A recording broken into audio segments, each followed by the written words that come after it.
Welcome to Charlie's Daddy's Kitchen, aka CDK. So it's been a while since the last time you guys have seen me.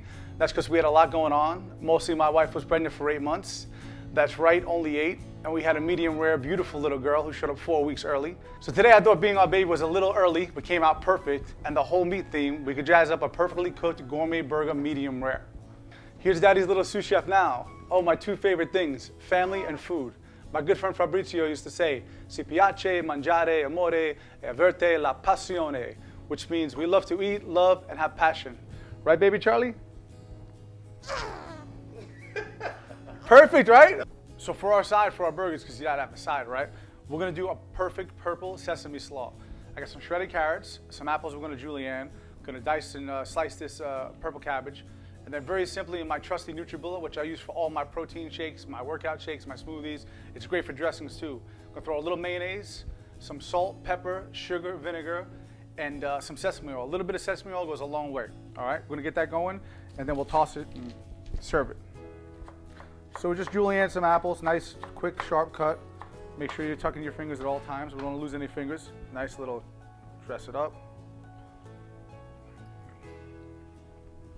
We don't want it too wet and not too mayo-y. I like my slaw to have a little integrity, like my women, and be a little crunchy. All right, so you're gonna mess that around for a little bit. And then once we toss that, we're gonna throw some black sesame seeds to really enforce that sesame flavor. And then we're gonna serve it up alongside our beautiful burgers. The first thing we're gonna do is form our patties, but not season the meat in or out just yet. We've done a lot of research and a lot of trial and error, and especially when using such a great cut of meat, you don't want to ruin it. The idea of a great burger is when you bite into it, it has a delicate, crumbly texture, and I found that the best way to achieve that is by seasoning the meat at the very last second before you cook it. When salt gets involved with the meat, it begins to break down proteins, which in turn creates a more sticky surface, and it results in a patty with too much resilience and tight structure, and we just don't want that. So we're gonna split this right in half so we can make 2 perfect burgers. And when you're making patties, remember, it's gonna plump up a little bit, lighten right in the middle too. So you wanna get a nice flat burger, not too thick, not too thin. And then once we get that, we're gonna make a little crevice in the middle, kind of like a dimple, just inside here. So when the middle cooks up, it's gonna even out, and our toppings won't go sliding off. All right, so I'm gonna make both these patties, and then we'll get right back. So we got our spices, as we always do, from our store, Spice Station, Silver Lake. Don't forget to visit our flagship store in Los Angeles at Spice Station, or the 2 locations in Montreal, or you could just visit the website at spicestationsilverlake.com. We got a Porcini Rub. Peter made this from scratch. It's got chili flakes, porcini, dried mushrooms, salt, pepper, which we're gonna throw some salt and pepper as well. We're gonna start with that. So a little dusting. And then some nice coarse kosher salt. Get up high so you get a nice surface area. Make sure you cover it all. You wanna season liberally because we're gonna get that nice crust that we always wanna achieve when we're cooking our burgers. All right. Little pat down, like you're frisking somebody. Flip and repeat. So we're getting the grill pan super hot, so we get a really nice hard sear. A little bit of butter. Don't get scared, it's gonna sizzle up a little bit. I'm gonna pull that right off. All right, we're going right on with our burgers. So nice medium rare on wagyu like this is probably 3.5, 4 minutes per side. So let's do the timer, why not? We got it right here, right? Electricity at its finest. Portuguese ingenuity. While those are cooking, we'll start playing around. We're gonna make our sauce.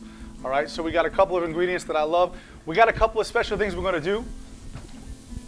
We raided Uncle Steve's garden and harvested all his cherry tomatoes. And so we made a homemade tomato jam, which you can get the recipe later. We'll throw some pictures up so you can see. Basically, a bunch of cherry tomatoes, some lime juice, garlic, shallots, vinegar, sugar, 70 minutes in a pan, reduce it, added some bacon to one, jalapeno to another. And then to top that off too, we're gonna add a couple of my favorite condiments when we barbecue, mustard, ketchup, mayonnaise, and some diced pickle. It's kind of like our homemade Thousand Island, little salt and pepper. So we'll have one side, I'll have that great Thousand Island. The other side, I'll have the tomato jam. We'll get some avocado going on that, some grilled onions that we got, and top it with some aged Swiss. So 4 minutes per side, perfect crust. Only flipped it once, like I said. We're gonna pull these guys off. They come off, we're gonna let these guys rest, all right? Very important, so all the juices get back into the meat. And while they're resting, we're gonna start prepping all our other stuff. The brioche buns. Brioche, it's a really nice buttery bun, perfect for this kind of gourmet burger. All right, they're very delicate, so we're just gonna slice them, get them in the toaster oven for about 3 minutes. They really get toasted really fast because there's a lot of butter inside of these guys. So time to build the perfect burger. The brioche is out of the oven. I got the 2 burgers sitting in the toaster oven. You could do it in the oven. You could actually take the little bowl I had and cover up your burger. I like to let them rest and then put the cheese on and then melt them. We got some aged Gruyere in there, getting nice. We're gonna just put this tomato jam on the very bottom of the bun, smooth it around. It's kind of like homemade ketchup. I mean, we use this on crackers, we kind of use it on everything, but there's some bacon in there already, so you don't have to worry about putting bacon on your burgers. Thousand Island on the top, nice little schmear. My Jewish friends know what that means, right? Schmear. And then we're gonna hit it with some avocado. I sliced it already, fanned it out. Perfect. Every bite, look, they're all gonna be covered. There's not a piece of bun exposed. I like that a lot. Suckers are cooking. All right, so look. Tomato jam's the bottom, right? So, perfect. And more perfect. And then we're gonna top it with some grilled onions. These are very simply grilled. Some white onion, grilled with salt, pepper, and butter. A little bit of olive oil. Nice little mound of those. Takes about 10 minutes. I'm gonna get that slaw we made out of the fridge to put on the side, and then we'll serve this up, family style. So now we're putting our whole meal together. We got our burgers cooked and chilled, rested, waiting, built. We got that sesame slaw we made, and I'm not too much of a masochist. I don't want to kill myself. So instead of making homemade chips, I bought my favorite Guinness chips, Guinness chili chips.